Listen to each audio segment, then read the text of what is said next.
Biddy biddy bong. Here we are. Hello, ladies and gentlemen. You all right?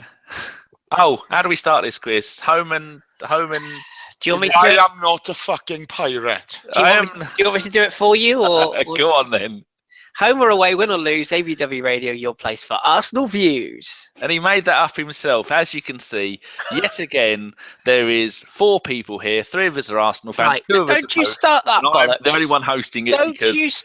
you offered, twatface. Because offered. Thanks to our lovely Aussie Goono, he's managed to get us onto a website that has perfect quality streams. So I watched it all. And I wish I'd have done a Kris and watched it all on Twitter because it was I didn't watch on Twitter. We're not here to have a moan. But first of all, our lovely guests. And we shall say hello to Ross first, a Southampton fan who's been with us a few times. Hello, Ross. Good evening. I may well call you Josh at some point during this show. That is probably going to happen. No, I'd understand. Yes. Would you like to promote the other podcast that you do with a certain pirate here so people can go and have a listen to your wise words? Yeah, if I'm given the platform, yes. I am part of the Football Hipsters podcast, which I'm sure Kris has mentioned on a couple of occasions, and Danny pops on occasionally. So I do. Yeah, if you're interested in listening to me ramble about Southampton, etc., then yeah, you can come and find me, Kris, and Danny sometimes on the Football Hipsters. And Josh, the real Josh Dorr, has been on a couple of times, hasn't he? And he's doing a fantastic job. Anyway, we're not here to talk about that. Next, we have beauty pageant winner, Miss Wales, 1972. I was going to say Kris. It's Jason Davis. How you doing, Jace? All right, boy. Good. How your anger level, not at the game, but at the Arsenal fans in general, out of 10, how high is it at the moment? Oh, Janu Sealand, Wenger out already. Fucking hell. Oh, my life. Do you know what? Okay, guys. I am annoyed and I am upset, but when you got 10 changes, what? Oh, go on, Royal Zach. Well done. 20 million for the pair. Fucking hell. You're flying, Zach. Jace, I only asked you how are you. I didn't ask you for your life story, did I? I made the mistake of going on Twitter tonight, and I knew I shouldn't have. It's never a good thing. I may have a little rant later. Oh, lovely. And finally, the captain of the good ship ABW Radio. It's Mr. K Carpenter. That's with a K, not a C. It's Kris. How you doing? Good evening, Daniel.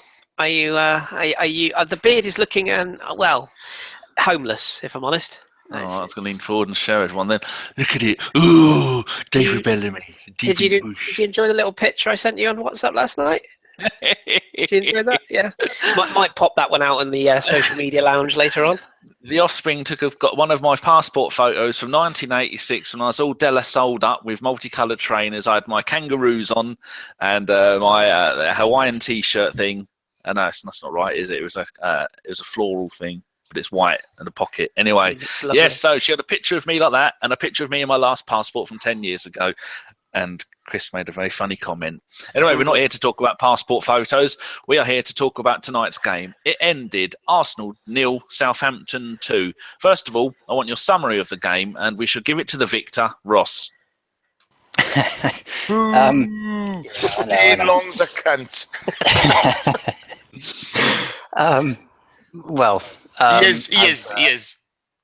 If you're playing against him, absolutely. But if he's on your side, then you love him for that. So I'm really, really happy with that. Obviously, we've got a run of 9 games in 30 days, and this was the 4th or the 5th. So obviously, a lot of changes need to be made, and a lot of the kids got a chance. I don't know why McQueen was so far upfield. But, he got a good chance today, good shout. And there was some very good performances all round from us. Defensively, we were absolutely fantastic. And for once in our lives, we actually took the chances that came our way. And it's the start of now a massive, massive week because obviously we've now got the draw in a couple of minutes. I'm desperately hoping for Hull. And then next Thursday, we have Hapoel Beersheva in a must-win. If we can win that, we're through to the knockout stages of the Europa League. So this is the first time we've made the semi-final since 1986. first major trophy we're with a decent shout of since '76, or I suppose 2003 when you lot beat us at Wembley or wherever it was, the Millennium Stadium. I don't know, it's ages ago. I was there. Shit game 1-0. Wish I hadn't have gone. Yeah, it wasn't fantastic, was it? But either way, this is the start of a really big 7 days for us, and to have got this is a little surreal. So yeah, it's a fantastic result, fantastic performance all round from us. But yeah, I don't want to say too much. You guys were very nice to me last time I was on, and we lost that game 2-1. So I'm going to leave it there. Kris, do you agree with your fellow podder, Ross's? I nearly called him Josh then. That's terrible, isn't it? See, already. It's a little bit like when people say, what things do you like? My brain says, I'm going to say astronomy. My brain goes, say astrology. I go, I like astrology. No, fuck it. It's astrology's bollocks. It's astronomy I like. And that, boys and girls, is a little insight into Danny's mind. Yeah, my brain is just torturing me all day long. Telling me to put my fingers in places fingers shouldn't be going. Anyway, what was your thoughts on the game? Good grief, there's an image. Yeah, Ross is bang on. I didn't watch the game because I don't watch streams. We all know this. I listened to it, and from what I could hear, and from all the comments from people, both pro and against Arsenal, judging by Twitter, Saints were better side, completely dominated. Should have beaten Arsenal by more. I think they had 3 or 4 very presentable chances second half. Obviously, we'll touch on the Arsenal players in a bit with regards to performances or lack thereof. But I'm with Jace 100% on this one. It's the League Cup. I'm not really that bothered. For me, this competition has ever since it became the competition no one cared about. I enjoy seeing the youngsters, and it's nice to get players back to fitness. Other than that, I'm not fussed. One thing I will say is, not just because we Ross, but I hope Southampton win it, because it'd be nice to see a different name on it. And let's be honest, nobody wants to see the Scouse twats win it, do they? So, or the United London Supporters Club 2016 either. So, no, hopefully Saints win it. And part of me hopes that there's a Liverpool United final, but I want Southampton to win it. So it's kind of a bit torn on the two. Oh, yes, that's very good. I'm just reading some of the comments. James has put 5 minutes in and the radio show is more fun than a match. And I don't know what you're talking about. And Royalzac predicted the result before the match even started. I actually predicted 2-0 in the group, and I think I picked Shane Long to score. I did originally have Austin, but Southampton weren't taking it overly serious. All right, ladies and gentlemen, boys and girls, you ready? Here he is, Mr. Davis. What do you think of the game? Look, I am upset about it, okay? I don't like losing. Okay, it may be the Tin Pot Cup, right? It may be the Tin Pot Cup, but I do expect fucking better from the team. But as soon as we saw the lineup, I don't know how many changes Southampton made. I know, as Ross said, they played a few of the kids, but we haven't had a settled midfield all season. He keeps on chopping and changing in the middle of the park, which is where you win and lose games. So I don't know what Arsene Wenger's expecting. The spine of the team has changed. Gabriel and Holding at the back, I thought, Holding's a cracking young prospect, but you just changing them in. Then you got El Nene and Coughlin, two of the most negative, midfielders we have. Least creative. No, negative, to be honest. Really? Coughlin's a destroyer. He's a destroyer. That's what he is. Okay? Then you got Ramsey at 10. Now, there's all this bullshit about Ramsey wants to play 10. He doesn't play 10 for Wales. He plays a more advanced midfield role. That's what he does. Bale plays the free role. That's how it works. So, this myth of Ramsey wanting to play 10, it's a new position again this season for him. I don't know what we're expecting. Perez has just come back from injury up top. Jeff on the wing. It's his third, fourth game this season, all in the EFL Cup. And it will be on the other side. And it just, it's a cobbled together team. Arsene Wenger has not taken it fucking seriously. Okay? And we've got what we deserved. We've been outplayed on the day. I'm fucking furious. I'm not happy. But not one of those players played well tonight. You know, when Xhaka came on, didn't make a difference. But there's this bullshit here now of, you know, we're going to slag off everybody. You know, Ramsey shit, Coughlin shit, let's fucking sell them all, Jenkinson shit. They're what we've got. We haven't got anything else. I don't see people slagging off Mesut Ozil when, let's be honest, the last few games he's been bang average. Fucking bang average. He's not, you know, he's not done anything spectacular. Now, we'll leave that go. And everybody, oh no, we miss Santi. Oh Christ, let's worship at the feet of Saint Santi. You know, it's as if we never lost a game with him playing. Let's have a bit of realism, okay? You know, we've put out a cobbled together side, and we've had our asses handed to us on a plate. We've got what we deserve tonight, and unfortunately, Arsene Wenger picked the team tonight, and the players have got have a long hard look at themselves. But I don't know what we expected from him either. You know, what do you expect from a guy who's just come back after 4 or 5 weeks out in Perez? What do you expect when you're chopping and changing the midfield every week? What do you expect when you take the fucking spine out to the side? I do not know. But looking at the positives from this game, I'm just looking at Liverpool last season when they played the semi-finals of the League Cup. They played it on the 5th and the 26th of January. This season, our 5th, well, then we'd have to move our away game against Bournemouth, and we'd have to move our home game against Burnley. So on a positive note, but Dan, we're Arsenal Football Club. Okay, we should be competing on all fronts. I'd rather us not, though. I mean, the players have had a run of 3 games in the League Cup. That's given them a little bit of first-team action. We've got players coming back from injury, like Jenkinson and like you were saying, Perez. Jenkinson's taken one of the biggest slatings ever tonight. When I had a quick look on Twitter and some of the stuff, I was also only Twitter and shouldn't think. But, you know, this guy doesn't proclaim himself to be world-class. You know, I've seen the tweets, that's the last time he'll represent the Arsenal. Well, no offence. Bellerin's out. They were playing at the weekend. Bellerin's out. Okay, yeah. He's injured. Tabucci's fucked again. Okay, Maitland-Niles, that's his 2nd game, and he's not a right back. Exactly. So I don't know what people expect. I don't know what people expect. You know, let's get a fucking grip. You know, we saw the team that was put out. Did if anybody seriously expected much from that? Did you predict a win, Kris? No, I went for a 2-2 draw. What prediction did you have, Jace? I was hoping for a win, wasn't I? But I predicted last week when I saw the team. Yeah. I got to be honest, I just thought, oh fuck, because we know Southampton play decent football.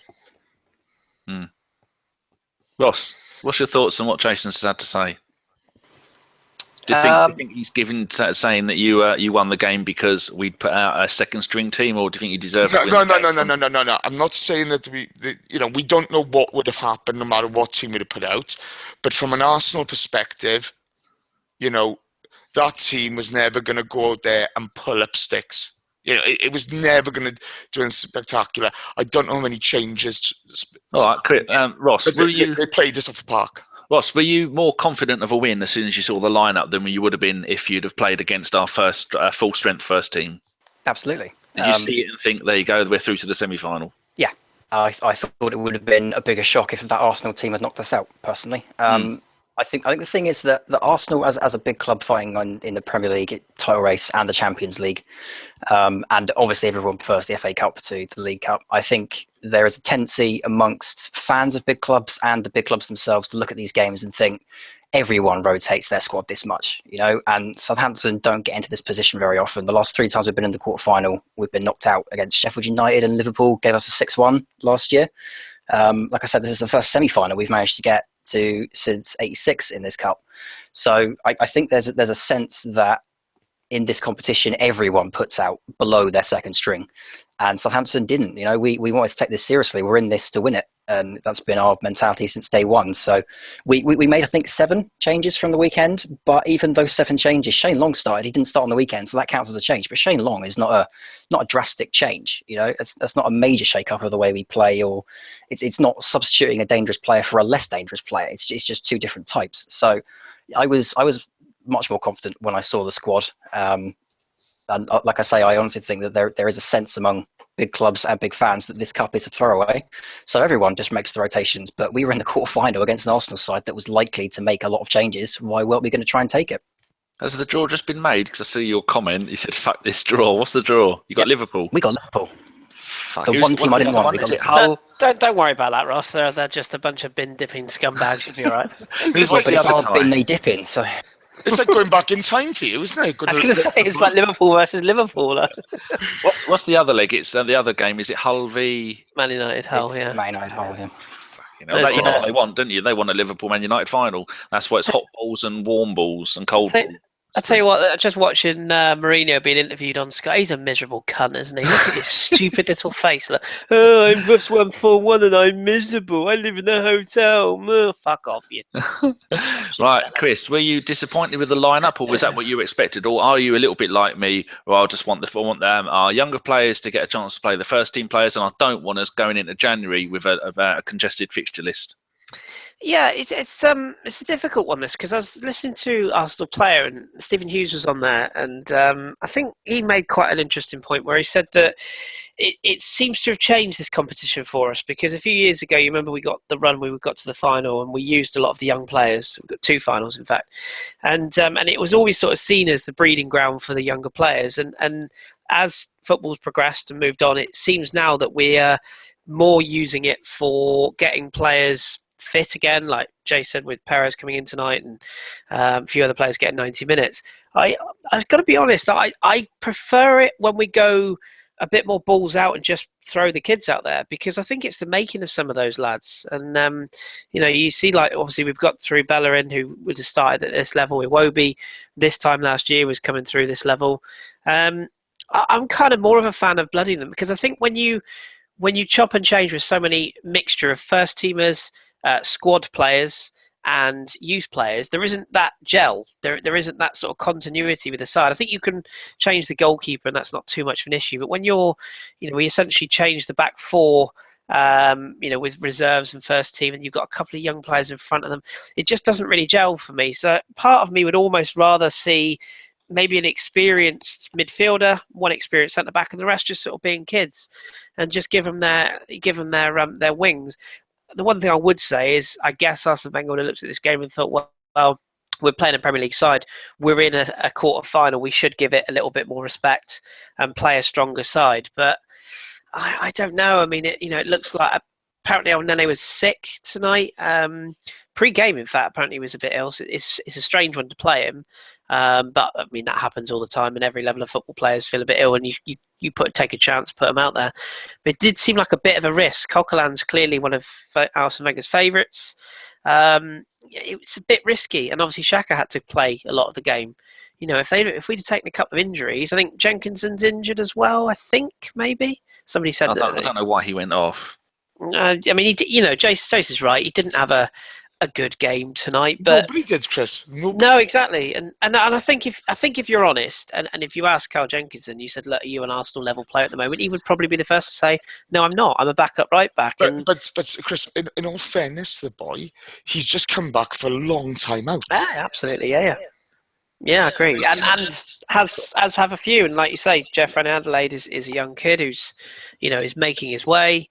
I saw some people slating Ashley Maitland-Niles coming on. Oh, he's come on. What's this lad got? He's shit. I mean, Jesus.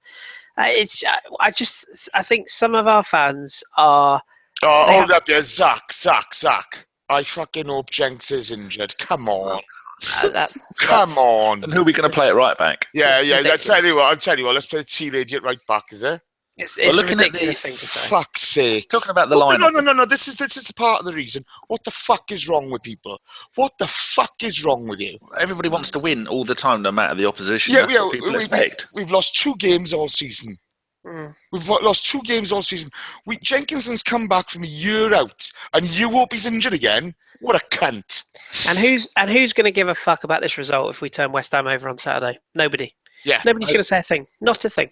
But I think people have got a right to be a little bit annoyed when you look at the starting 11. You can be annoyed, Danny. You can be annoyed. But hold on, wait a second. Don't wish injury on our own player. No, I'm not going to. No, he's wrong to say that. But you look at the starting 11. 7 of our starting 11 can be considered themselves first-team players, and only really Martinez and the Jeff are the only 2 there that should not expect another call up again this season. The rest of those. Name me those 7, though, Danny. Who do you think, when you say first team, do you mean first team squad or first team squad? Well, okay, Gibbs, first team squad, and Gabriel is falling down the ranks of Arsenal. Yeah. He ain't got much of a future at the clubs. Jenkinson only because of injury. El Neni and Coquelin because, well, they are.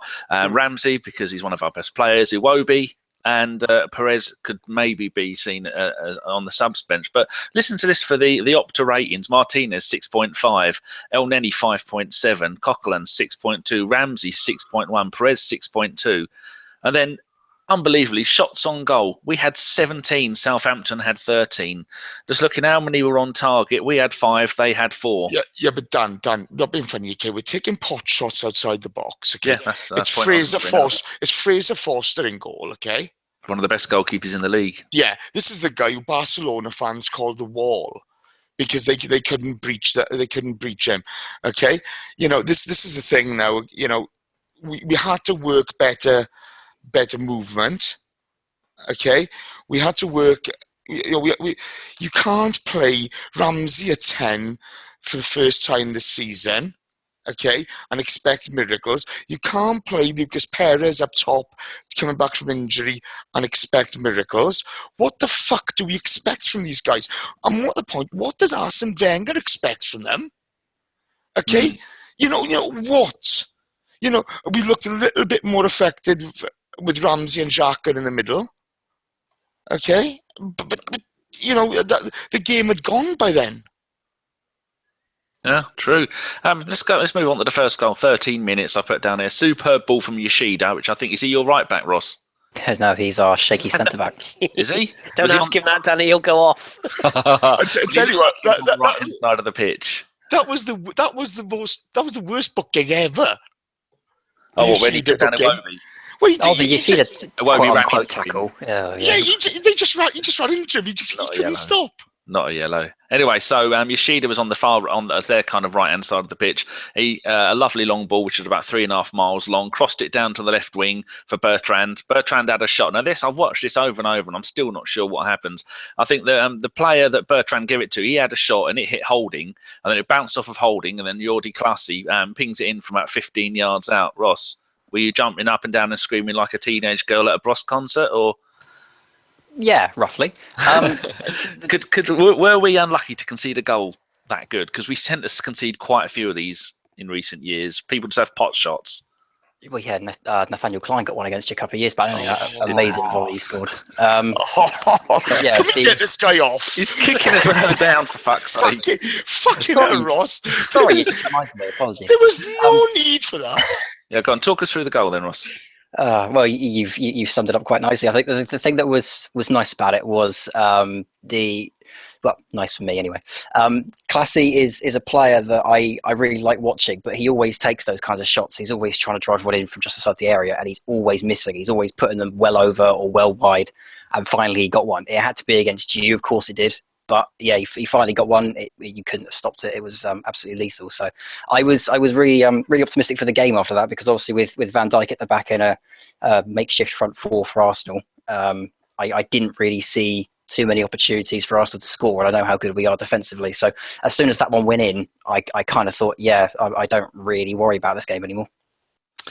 Kris, do you think we were hard done by to concede that goal, or do you think there's a goal of just unlucky? Or was it of our own making? Is there anything we could have done to not concede the goal like that, apart from pick our first team? Well, the first thing I'm just going to say before I say any of that is Bros. How? What do you like? Were you a Brossette? Brossette? No. Can imagine, can't you? Yeah. You just imagine. I was more of a bread man myself. Man? A bread man. I thought you said I said Fred man. Well, that too. Yeah. Go Oh, on. more Christ, there's an image. Yeah. No, it's a good goal. To be fair, Jordi Classy's a player I really like. I have liked for a while. The biggest problem he had was he had a couple of injuries in his final days, and it sort of set him back a little bit. And I think he was, no disrespect to Southampton, I thought he was a player that could have played at quite a high level. The only problem he had is almost a bit like Xhaka. He had a bit of a disciplinary issue and had a habit of getting himself stupidly booked and sent off, a little bit ill-disciplined. But he's a very, very good technical player.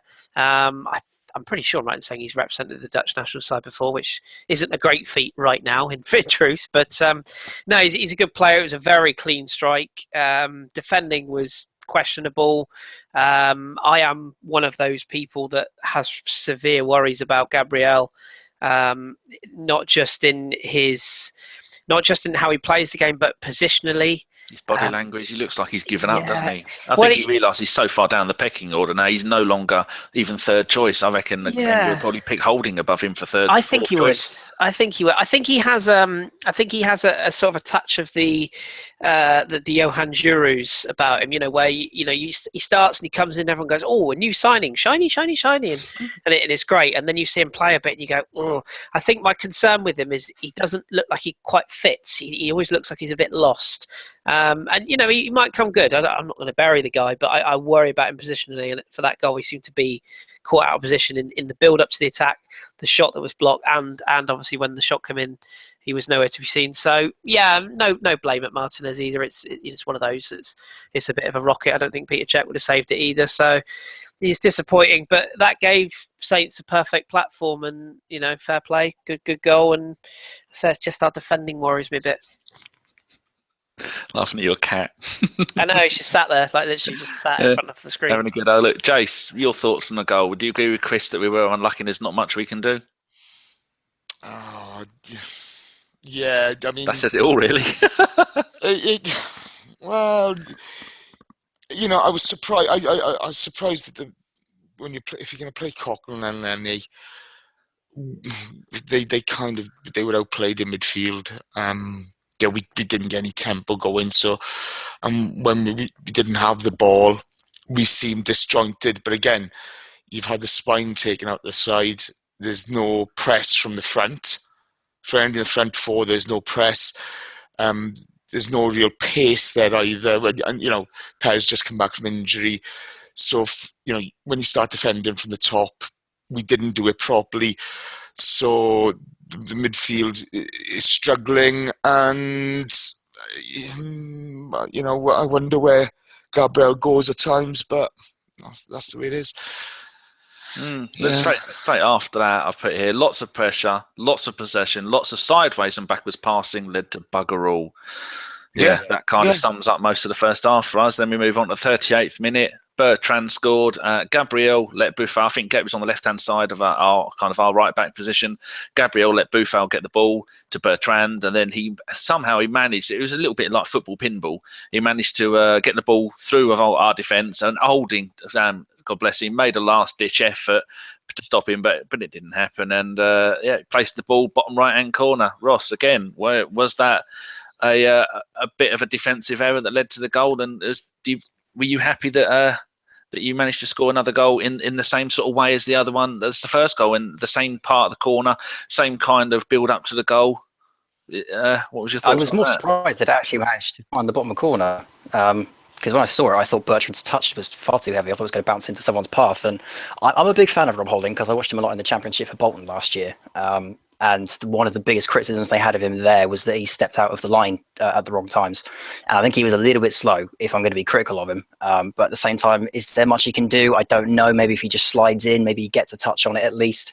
But I thought Bertrand's touch was really heavy, and I was really surprised to see it go in the back of the net. So it was kind of a minute of, wow, that's actually gone in, rather than of actual celebration. But as soon as the second one in, I just thought, I haven't seen enough of Arsenal so far to say that this is going to be anything other than a win. I thought Iwobi was the most dangerous looking of your front four, but even then he didn't do anything particularly dangerous against us. On the basis of the first 38 minutes, when that Bertrand goal somehow went in, I just kind of sat back and thought, wow, we're going to be in the semi-final here. So, yes, I mean, if you're going to be critical of the Arsenal defending, I think someone should have put a boot in because it was a really heavy touch from Bertrand. But can't take anything away from Bertrand, for me at least.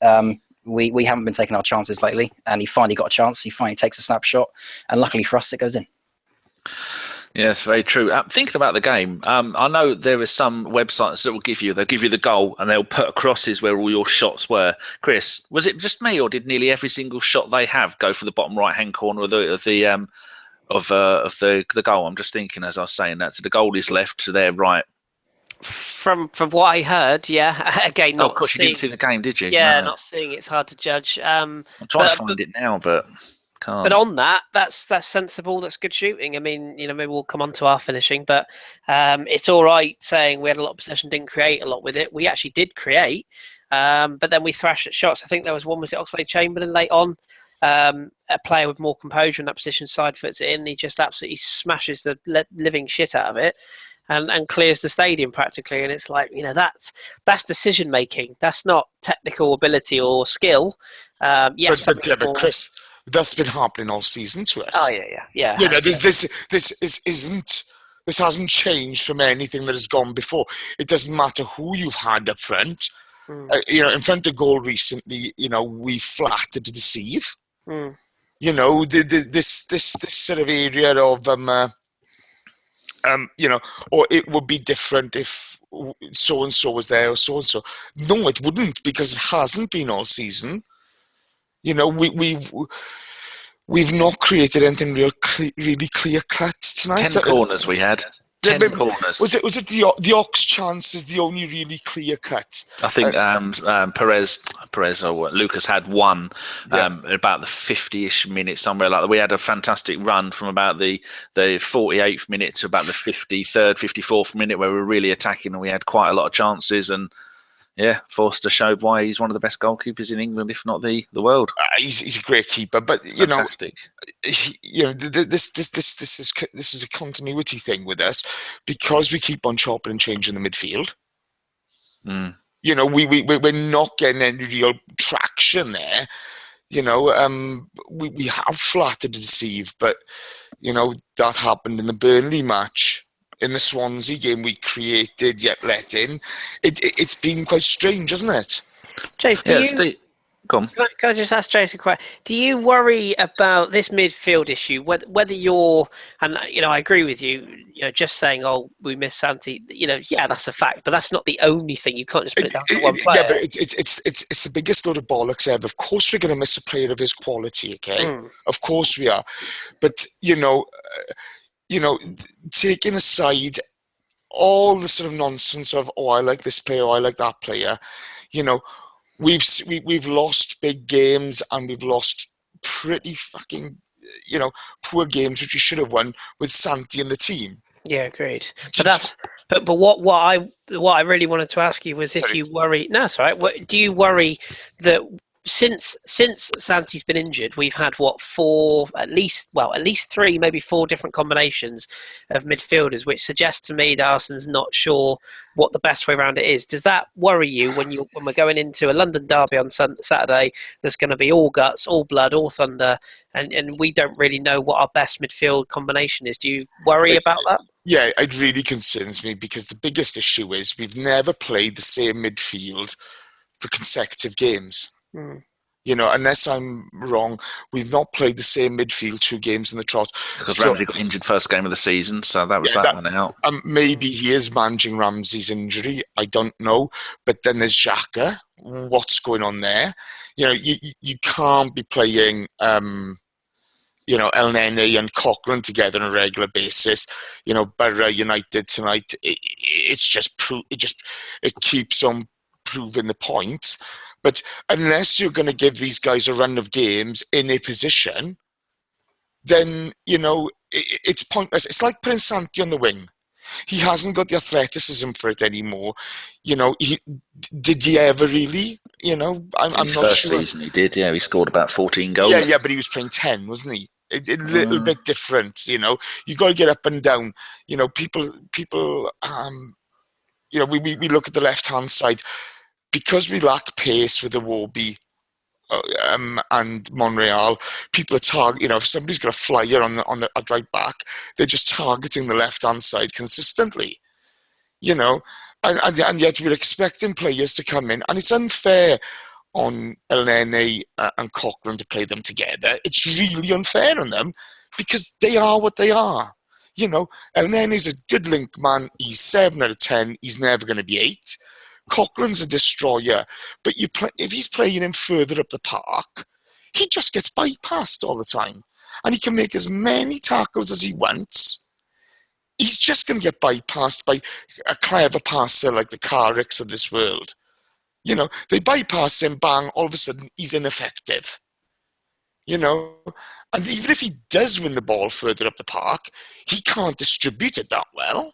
I think another thing we've got to take into consideration, I'm just looking here at whoscored.com, number of times we were dispossessed.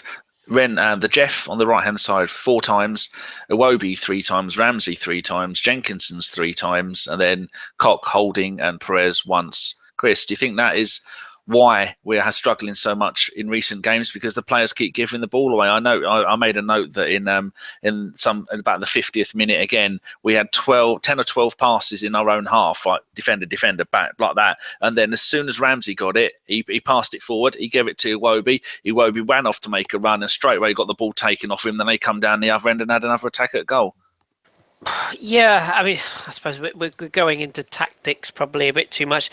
I think if there's one criticism I would have of the way Arsene sets up the side, and yeah, newsflash, just like Jeff Arsenal, there are things I do get a bit annoyed about with Arsene, and one of the things I would say annoys me slightly with Arsene is that there is a tendency to be inflexible tactically. At times for certain individual teams, and if you look at how Southampton set up, Ross would probably be able to tell you better than I would, but I bet Southampton were licking their lips when they arrive, because they rock up, they know what formation we're going to play in, they know that even our 2 holding midfielders, which is what they're there to do, will bob on, and there's little protection for them, and it worries me that we don't have the nous to think about that. And when you're playing in a midfield against a midfield like Southampton's today, granted, like Ross was saying, yeah, it might not be 100% the first choice Southampton midfield, but it's flexible, it's fluid. You've got a player like Buffal, who I know a lot about from his days in France, who's technically very good and draws people to him. But then alongside that, you had the likes of Classy and Davis, who are just going to sit and protect. And I saw a lot of Arsenal fans getting on, Southampton, they're this, they're boring, they're just sat here, they've just come for a draw. No, they didn't. What they did is they put 2 proper shielding players in front of the back 4 and said to Arsenal, right, we don't really rate what you've got, so we'll just sit here and spray passes about. We'll let the creative players in front of them pick you off, and then we'll defend. And that's what they did, and they did it perfectly well. That's not defence. The same with Middlesbrough. When they came, people moaned about them. We had chances in that game. We didn't take them. Yeah, but bear with me a second, Kris, okay? When we played on the counter-attacking City a couple of seasons ago against Bayern last season, all of a sudden it's okay for us to do it, isn't it? But this is the thing. This lack of traction in midfield, I haven't seen Ozil the last couple of games. Against Lou de Gretz, other than the goal, he did nothing. He'll always run off the ball and give you some runs and what have you. But other than that, he was anonymous until that goal. What a wonderful goal, yes. But as as we're saying, the lack of continuity in the middle with Arsene Wenger at the moment is cost us. People talking about Xhaka not nowhere near the Vieira player, blah blah blah. We don't know, do we? He's not playing continuous games. No, he may not be. He may not be. Right? But how are any of our midfielders at the moment supposed to sort of lay a claim down when they're being chopped and changed all the time? Ross, I'll ask you this question, because I know, Danny, might not know about this, but Ross and I spoke on our podcast at the start of the season. Saints didn't get off to a wonderful start. You had a lot of your supporters criticising that Claude Puel was playing the diamond, and you had a lot of your fans saying, this isn't working, that isn't working, blah, blah, blah, and they've all gone quiet. So do you see some parallels in our supporters to yours, or do you think that, from an outsider looking in, do you think our supporters are like beyond bipolar? How do you sort of see it based on your experience? I knew the longer I stayed on this podcast that one day you'd ask me about Arsenal fans and you'd turn them all on me. Or is it just general football modern football fans? Yeah, they all expect to win every single game, no matter who they're playing, home or away. Yeah, the top clubs certainly do. I think Arsenal a top club. Well, yeah, Arsenal's still a top club. Absolutely, Arsenal's still a top club. 4 times out of the last 7 times in all competitions we've played you. I don't care. You're still a top club. For me, Arsenal are the most enviable club in world football for the consistent production of good talent. For the fact you can bring in, for the fact you can afford to bring in and attract players of the quality of Mesut Ozil and Granit Xhaka and Alexis Sanchez, the fact you're always in the top 4, the fact you're always involved in cups. Okay, you haven't won a great deal in the past 10 years, a couple of FA Cups, and the league's eluded you. You are one of the most enviable clubs in Europe, and it does sometimes boggle me to sit and listen to some Arsenal fans and hear them say that it's a disaster and that Wenger's outdated and this and that. And I don't know, it just feels like sometimes Arsenal fans, among other clubs, don't get me wrong, but Arsenal fans sometimes don't understand how good they've got it. And when Wenger goes, it'll hit, and we saw the same with Man United, and it will hit. And I'm sorry, but it's coming eventually. So just enjoy Wenger while you've got him. Open that Pandora's box. This is the thing. He needs to go sooner or later. Okay, he's going to have to. Absolutely. Right? Okay, but I've been saying that for a decade. But it's quite strange. Okay, the vacuum that's going to be there, is going to be horrendous. And I mean, I don't know. You see it, Ross, but do you see? Does a big name have to come in first to sort of steady the ship and say, don't worry, like an Ancelotti type manager, and say, don't worry, I'm here? Or do you get an up-and-coming, a Tuchel type or whatever, to come in and say, right, we're going to put a team around you to really come in? Because I just see whoever's next man up in that position, it's a poison chalice. It absolutely is. It was the same with Man United. It was always difficult to replace Sir Alex Ferguson. It was always going to be a case of after the Lord Mayor's show. And I think we now understand how good Sir Alex Ferguson was, considering how they've been doing the past couple of years. So it's a tough call. I think the thing you've got to do is, I know Simon was doing a blog about this the other day, you've got to look at Man United. And you've got to look at the fact that they tried quote-unquote young and up-and-coming manager in David Moyes, one that they thought could come in, immediately carry on the continuity and just keep things steady.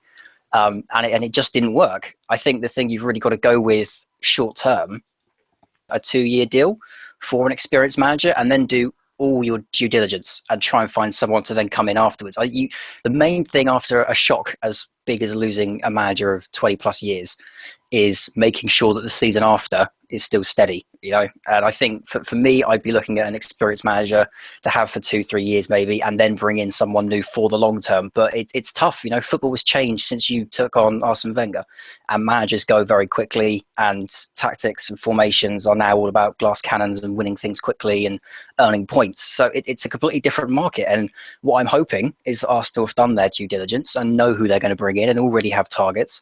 But it's tricky. If it was me in charge, I would go for experience. Bear me a second. I don't think we have any idea who we're going to bring in. Sorry, mate. John Zeb has just said that, in fairness, Fergie never prepared for the future, left an ageing squad, blah, blah, blah, blah. That squad, every last ounce out of those fuckers to win the title. Yeah. Bye. Yeah, but that squad won the league, and he chose a successor. Remember, the chosen one. I mean... And then disappeared. Yeah, it wasn't just the fact of Fergie leaving as well. You had, what was the guy's name? What was the chief exec's name? Oh, is it Woodward? Yeah, Woodward came in. That was his first season a lot. But look, back to the game. I mean, I kind of look at tonight and I kind of think, we'd gone 18, 19 games unbeaten. It was always going to come a time when we're going to get beaten. I don't think this counts as properly unbeaten. It is. Hold up, yeah. We've counted the other EFL Cup games as unbeaten. True. Okay, you can't have it both ways, Arsene Wenger, us, the fans, you can't have it both ways. It's like, not having a pop at Ozil for a poor performance, yet having a pop at Jenkinson. You have to be sort of measured in that aspect of it. Some players just get a bye because of who they are. Koscielny, as much as he's a wonderful player, against PSG, he's in the fucking D. He's in the centre circle, sorry. And I don't see people having a go at him, I listened to another podcast this morning. I'm not going to mention names. Executive box wankers. That's all we're going to say. Fuck me. I didn't know Raj did a podcast. I didn't mean that, Raj. Don't kill me. I have never,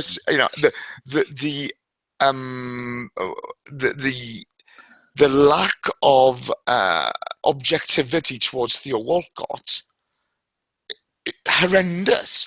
Theo Walcott is the only player I have really gone for in an Arsenal squad, because I never felt he gave us 100%. And this season, to be fair to the boy, he's turning it around.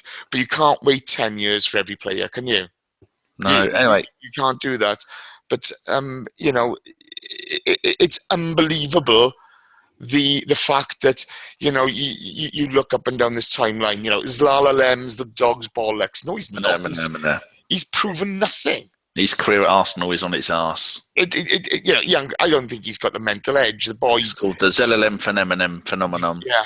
And some people overrate as well, and look, I'm as guilty as anybody with this. But people say about players, and they get excited about players, and before you know it, everybody on the social media.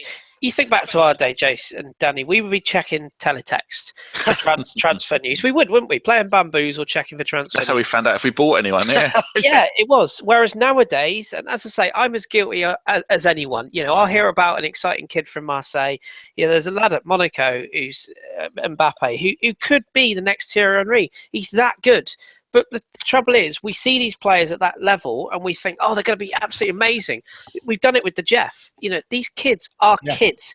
And for everyone that gets through and becomes a, sorry to say it, a Cesc Fabregas, there will be 100 David Bentleys. And some of our fans just seem to think that by bringing in the young players, bring this kid through, they're not good enough. There's a reason Zellerland went to Rangers for a season, because he wasn't big enough, strong enough, experienced enough. And it's hard. I think it's harder nowadays than even 5 years ago to bring through a quality kid, and that's where, again, Southampton have done it brilliantly, because they've got a manager who's not afraid to throw a player in. But what did he have to lose by throwing in the lad Sims at the weekend? Not a lot, because Saints are not going to spend 50 million quid on a player like Arsenal are expected to. But again, it's a really competitive world out there, isn't it? Mujib, whatever, somebody made team of the Euros. Mesut Ozil didn't. So if that's ending to go by, it gets pointless, doesn't it? Because we look at Zlatan at the moment, and he's undoubtedly a talent. And you'd have thought the year at Rangers would have done him a lot of good, but he just seems, he just seems a little bit nervous. Should have had a second year. But he still looks like a kid, doesn't he? Yeah, but is it a case now, and this is a question to all you guys, okay? So these guys are brought up in the academy system, okay? And it's, they're wrapped in cotton wool, and, our academy's had its up and downs over the years. But if you've had to fight it out, if you come from, when they're in the academy system, they don't want for much, do they? I know you mentioned this the other day, Kris, but there was a great pod by Arsblog with Stephen Bradley, which was really interesting. One of the best pods I've heard all year. It was really interesting. But if you're coming from nothing, whatever, you look at the amount of foreign players and African players that are in this country now, surely the hunger is more, and you've got a bit more of an edge about you. So, with the amount of competition out there, it's really tough for these guys. Absolutely, yeah. Ross, let's ask Ross on the academy, because Saints obviously famous for their academy, and there's a program actually I'm going to watch about that next week on Premier League World, I think it is. We were talking about Ross because Ross was saying that Koeman didn't give a fuck about the youth players, and now Everton fans are moaning. I know this is an Arsenal thing, but it's going to get back to the Arsenal youth, and now Everton fans are moaning about the same thing. And tonight he showed by bringing on the young players. And that's the kind of thing that we'd like to see from Arsenal. But like Jason was saying, we don't have to do that because we don't need to. We've got the money to buy the players already. And also, like Ross, from your perspective, I think it was Matt Letizia that said publicly. He basically just said, "If you're good enough at this club, you'll play." And in fairness, I think Arsene Wenger has been one of those managers that has always given an opportunity to kids that he sees as good enough. Whereas you look at someone like Mourinho, who kills careers.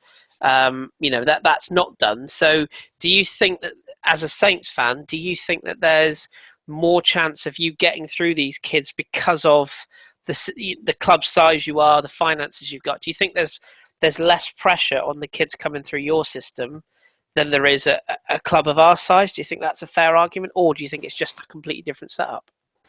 It does play a factor. Obviously, it does, because the demand for success on us isn't so great. We could afford to put Sam McQueen in and not have a third choice left back, because it's not expected of a club like Southampton to have 3 top quality left backs just in case. We could take a gamble on Sam McQueen. The other side of the coin is that obviously the academy is a huge part of the history of Southampton Football Club, and ever since the Libes came in 2009, they've spoken, and the Libe consortium as a whole have spoken about how they want to see Southampton play games with a 70% Southampton Academy graduates. So it's part of who we are, and the Southampton fans always love to see the kids coming through, and they always get standing ovations. They always get the chance. They always get the support. Cheering, mate, you probably come on today. That was massively loud. Yeah, we had 5,000 down there today, and they were all up for Josh Sims. I suppose it is a difference in ethos. Arsenal fans are now accustomed to bringing in high quality players and targeting the cups, whereas Southampton the past 10 years have had the room to develop their own players. But at the same time, you have to look around at the other clubs in the league and see how many kids they bring through. And I think Arsenal aren't doing anything majorly spectacular with the couple they bring through per year. I think Iwobi was your last one. Before that, maybe Bellerin. But Coquelin was forced on you. It's one a season, whereas Southampton are putting out 2 or 3 or 4. And then you look around and there's West Brom putting out Lecco. That's their one for a season. And Man United had Rashford. That was their one for this season. I love the fact that Arsenal do give the kids a chance. But it seems like even when they do get the chance, even when they do perform, they either get booed off or they don't come back for a second appearance. And you need that consistency. You need to put your faith in them. Otherwise, there's no point in having them in for that one game to show them what they can do. They have to have the platform to build. Exactly. They have to have the platform to build.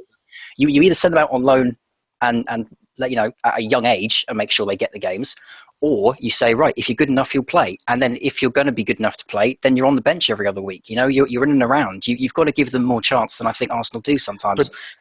But don't, the way I've seen Southampton come, I don't watch much of you, to be fair, okay, but they ease players in, and I think there's a general supportiveness for young players there, whereas at the Emirates it's a dog eat dog world, and you've got to deliver straight away.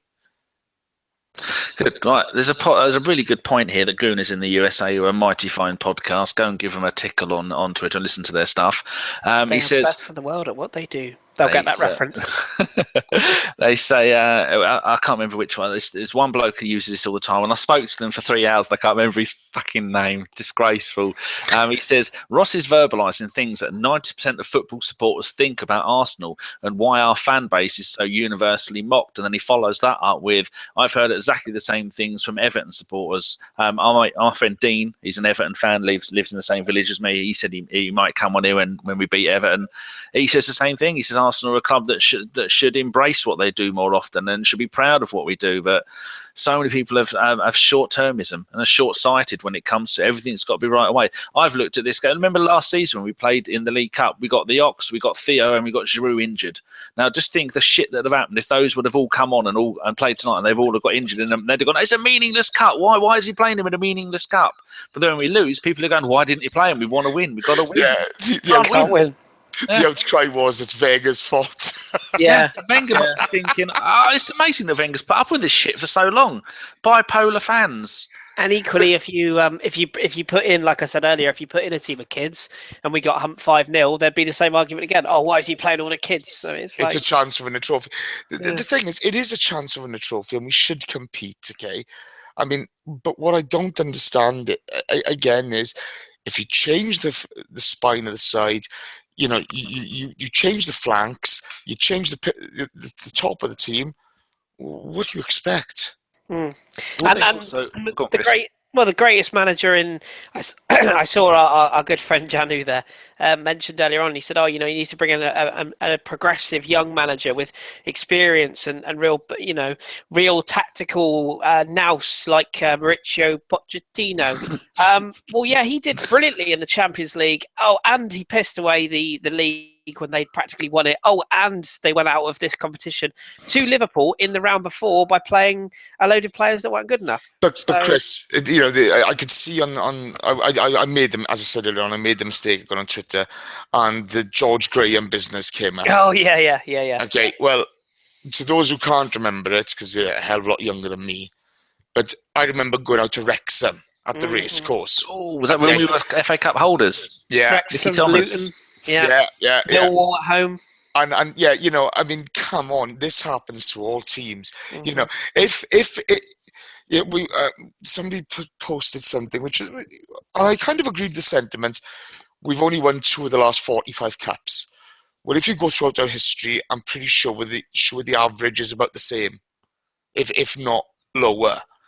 So we can piss and moan all we want, but let's have a bit of realism here. We some of our greats have had humiliating defeats. Well, Josh has made a really good point. That's real Josh Daw, not the fake Josh. Josh Daw.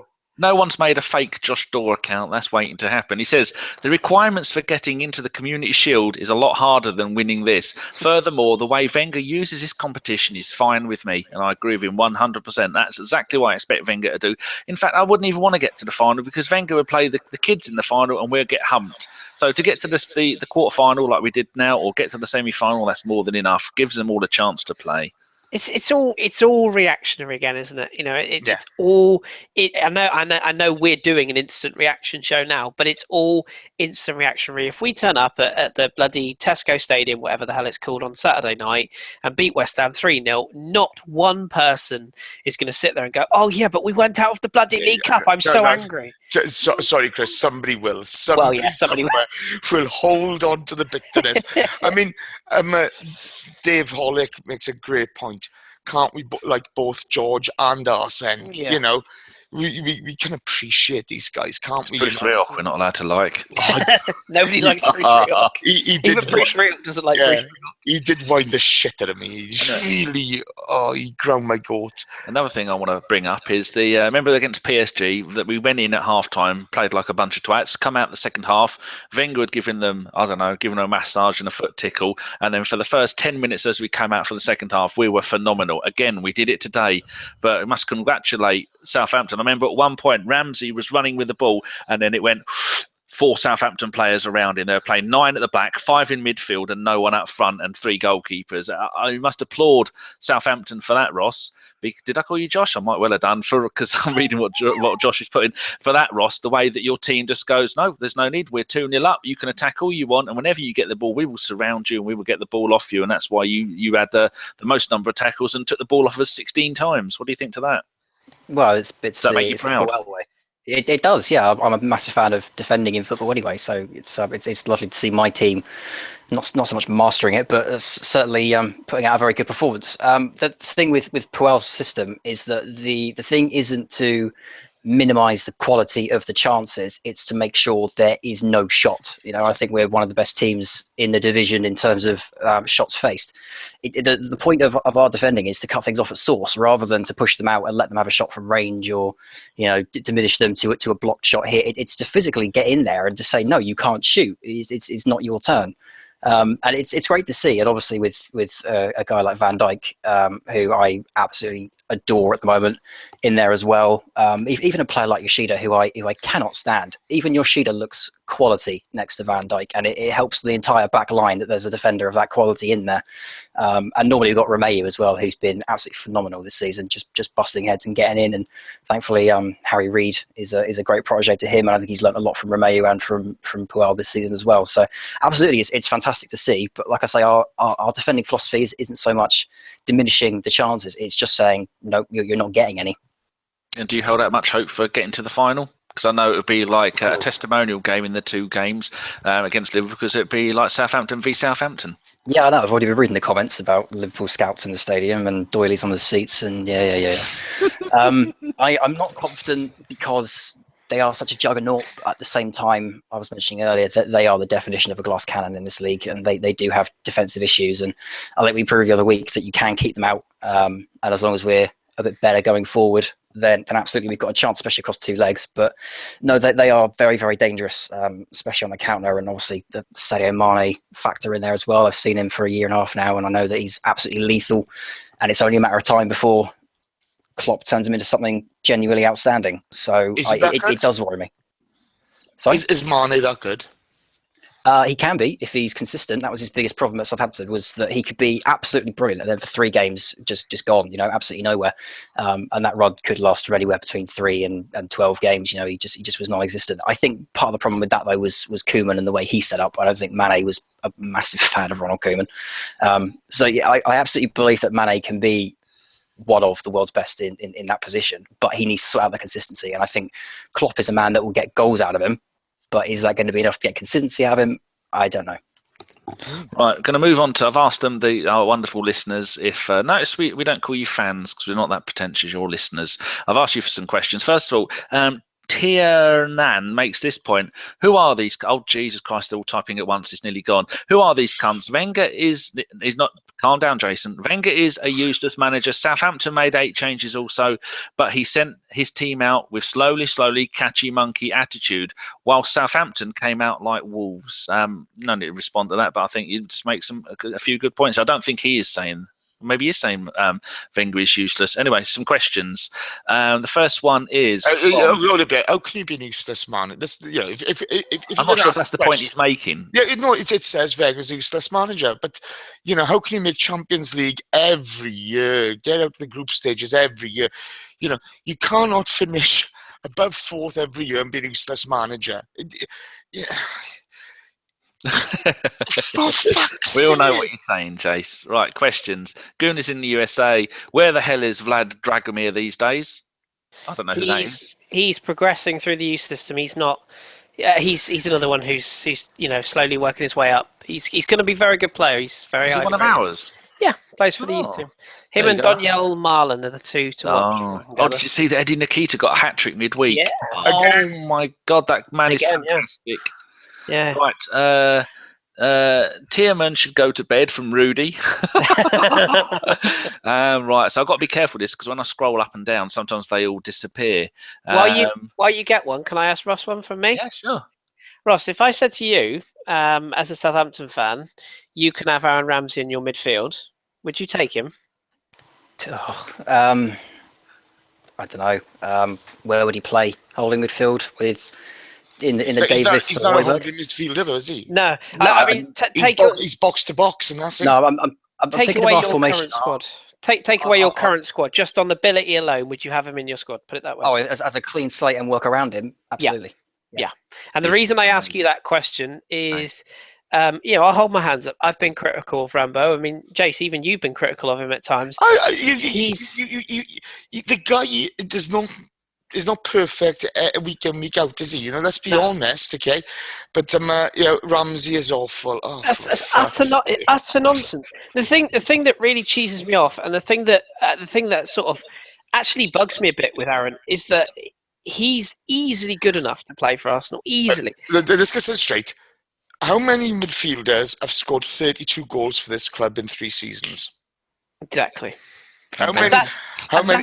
That's what bugs me, Jace, because I'm so sick of people say to me, "Oh, John's just does he hate Aaron Ramsey as much as he loves Santi?" I don't hate Aaron Ramsey. I think he's an absolutely brilliant footballer. The And we thing like that him even more because he's Welsh. the thing that worries me with Aaron is I don't know whether he fits what we play, and I think that's the worry. And I agree with you, I Jace. think it does frustrate him.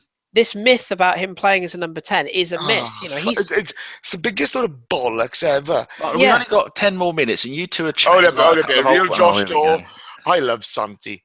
Right, now Right. shush. He just annoys the shit out of me in front of goal. I just think people should stop scapegoating him. That's all, because Okay. you know. Janu has made a sensible point. See, he is possible. Oh, Thoughts on being linked to the Red Bull, not Red Bull, Rassenball Leipzig manager? oh Chris, no, what do you think? no, It's not the man. I not saw the a manager. documentary on there the other day. It's the director of football It is. who's done all that. I can't remember his name. Oh no, you've got me. And he did it. Where did he do it before? It's Rangnick, isn't it, Ross? Yeah, Ralph Ragnick. Ralph That's Rangnick. him. That's it. But what was he up before? He was at Leipzig. He was at not Schalke. Oh bollocks! Give me a minute. Oh. I think it was Schalke. I think he took him. Was it I think he Schalke? took him into the top 4 or something, didn't he? Yeah, Maybe it but was Schalke. he's developed another team. That's a young squad as well, isn't it? It's a really young squad. Their first ever season in the top league. Powered by not just money, but a momentum. Yeah. They've built this over a period of seasons. It's not just come out of nowhere. It's impressive, isn't it? Right, Yeah. next question. Gunners in the USA is just making the point that he'd have put his kids on his house and kids on the fact that Shane Long would have scored in the 75th minute. What was your reaction when he missed, Ross? Oh, I was glad for him. I really was. If there was anything to make, if there was anything to make my night better, it would have been Shane Long to score, because he hasn't been brilliant since the season started. I think he's been frankly knackered after all the kicks he gets in games. I know he dives. I know he play acts, but he gets the crap kicked out of him every single game.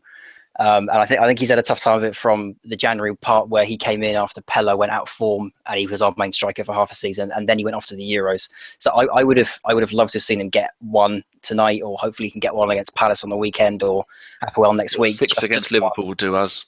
6 against Liverpool do me. Rangnick to get inside. was at Schalke, by the way, and at Hoffenheim is the club I was thinking of, the plastic club before they became plastic. All right, next question is from James. He says, is Ross enjoying Koeman after Schadenfreude? Oh, if only Drew could hear me nearly get that right. He'd be so proud. Or is he too much of a good guy? I'm now over it. But the Koeman thing, early doors, it was very painful to see him go in the manner that he did, and it was nice to see him go through a little spell. But I have now moved past that. I'm more worried about old players. But no, I mean, I could sit here for an hour and talk to you about Koeman and possibilities of him coming to Arsenal, or if I endorse that, or how he left us, issues with him, positives, etc. But on the whole, it is nice to see him having a bit of a tough job at Everton. But at the same time, I am kind of over Koeman. I got a question for Ross. Go. Pochettino this week had a pop at Sissoko. Saying it's not all about the money. I mean, did he not watch him at Newcastle? When he hijacked Sissoko's move to Everton, it's all a bit double standards. How do you feel about Pochettino now? Do you think good enough you tit? I'm a lot calmer with Pochettino now than I used to be. When he first left us, obviously he inspired this huge sellout with all our players. It was the first quote unquote great summer of Southampton, and it was Pochettino's fault. He always said that he would stay if Cortese did. Cortese left, and then he left, and I think there was kind of a rumor going around here at Southampton that he'd got in a few players' ears and said, the club's not going to be the same anymore. It's time to move. So at the time I was pissed at him, of course I was. But as time's gone on, I don't think you can deny that he's a very good manager. The more I see him, and the more I see his Tottenham side, and the way he's changed that, because before he went in there, it was very ragtag, it was very band of mercenaries, and now it feels a lot closer. It feels like a much more dangerous squad, and I think that's full testament to Pochettino. So nowadays I'm a little more tame to him, especially after the way Koeman left us, after all that talk of staying to see out his contract and then leaving a year beforehand. I think he'll get a relatively good reception when he's now back at St Mary's. But the Sissoko thing, is absolutely bizarre, because he and Kuban were both in on Sissoko that summer. They were both willing to spend £30 million on him, and I don't understand why, because apparently they were both in for him when they were here at Southampton. But we've got a black box scouting system where we put all the information on players into a data mine, and it tells you how many passes they made, how many tackles they made, etc., etc., etc. And we keep saying he's not good enough, and both of those managers were like, "No, we want Sissoko," and we went, "No, we don't want him." And then as soon as they get a sniff of some money going around, and Newcastle said they might let him go, they were both in a shit fight for him. So it's bizarre. Anyone that has genuinely watched Moussa Sissoko is sitting back in their armchair with a big cigar on, going, "There we go, told you so." He's the classic player who plays brilliantly one week and then goes absolutely missing for the next 6. Just go and listen to what the true Geordie has to say about Sissoko. Anyway, I could have told you the same on Wanyama though. So true. Anyway, people, if you can see now why Ross is an integral part of the English Breakfast on Chris's podcast. They cover all football, and that's why it's very good. So go and give that a listen. I know I keep saying it, but it is very, very good. And they don't have enough followers or listens, but it's building.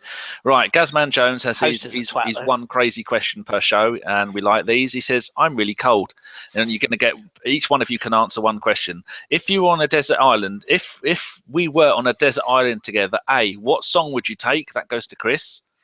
Don't answer yet. What movie would you take? That can go to Ross.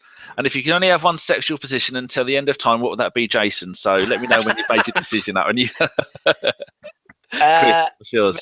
Metallica, Nothing Else Matters. Oh, good. Ross, what movie?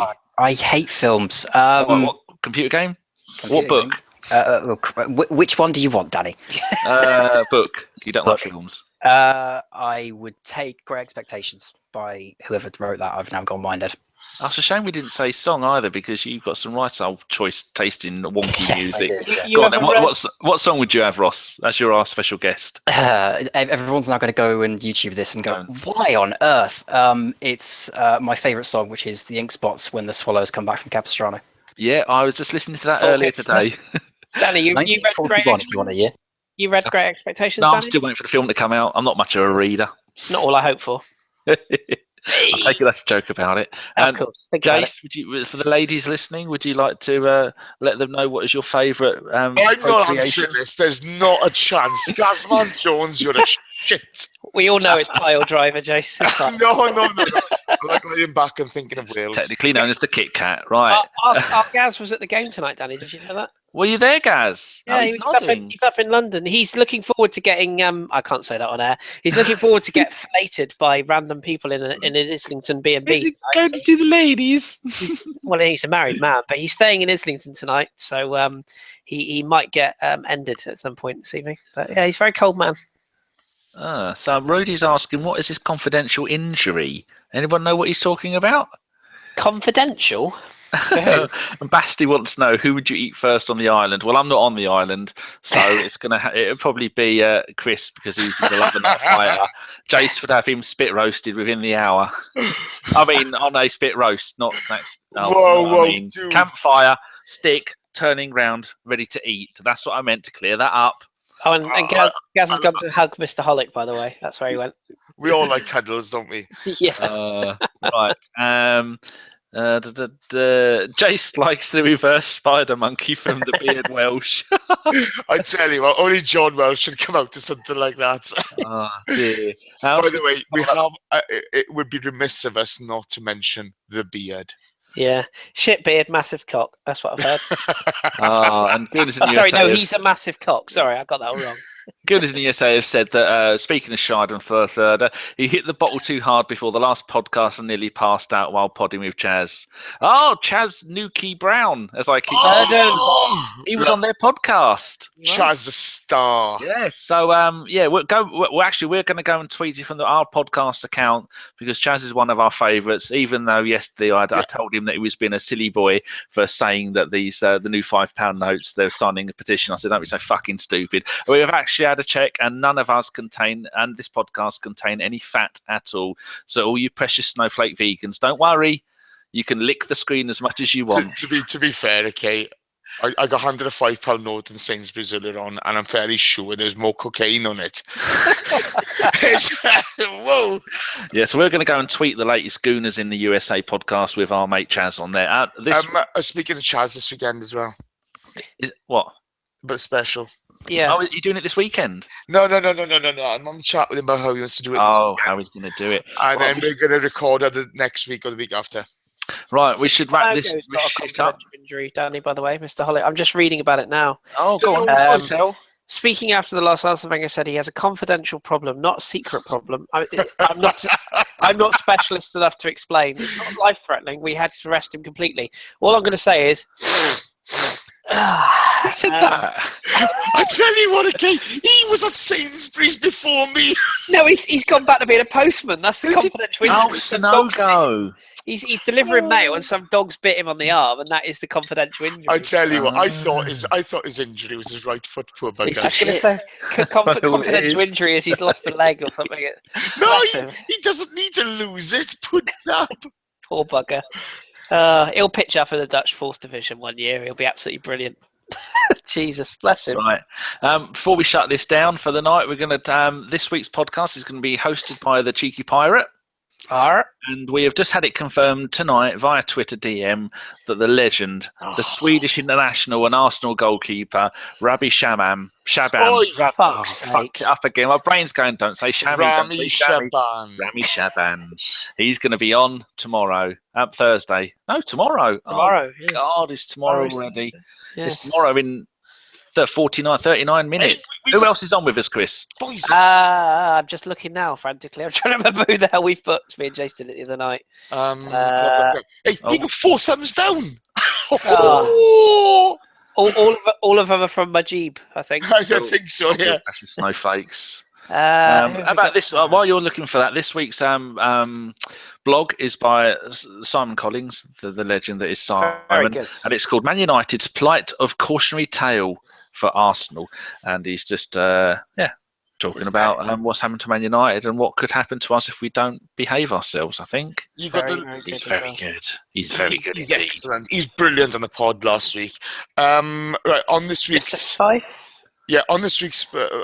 we've got Kris hosting, Danny button monkeying, Rami Shaban guest star. Not Shammy. Oh, it's going to be so hard not to say Shammy. Mr. Fife and Mr. Hollick are the other two. Yeah. Oh, you just put in the chat window. Me, Yes. Mr. Hollick will be on giving wise words. It's a bit of a top lineup this week, isn't it? Yeah, starting at 8 o'clock, if anyone's worrying. It's not going to be live, so it doesn't matter if I understand David. Just starting at 8, because that's 9 o'clock, and it gives Chris time to get home from work. 9 o'clock in Sweden, that will be. Yes. Right, thank you very much, ladies and gentlemen and worms. This has been an ABW production. God, that sounded professional. Thank you very much, ABW Jace. production. Can we say thank you? Can we say thank you to Ross as well? I'll save Ross till last. Oh, okay. Best to last, to be fair. Cheers, Jace. Cheers, Bet. Cheers, Chris. Love you. And cheers to our very special guest, the Southampton fan and the legend of the English breakfast, Mr. Ross. Don't know your surname, something. Bramble. I knew that. Named after the apple. Are you Titus's brother? No, graciously. Will you come back again and join us next time? You're going to hammer us, Joss. If you'll have me, then of course. Joss! We just called him Josh. I nearly called him Josh, that's why. Fell in love with a girl, huh? My brain telling me not to do it. Cut. Right, everyone say goodbye. See you later. Goodbye. Take care, all. Cheerio. John Spears shit.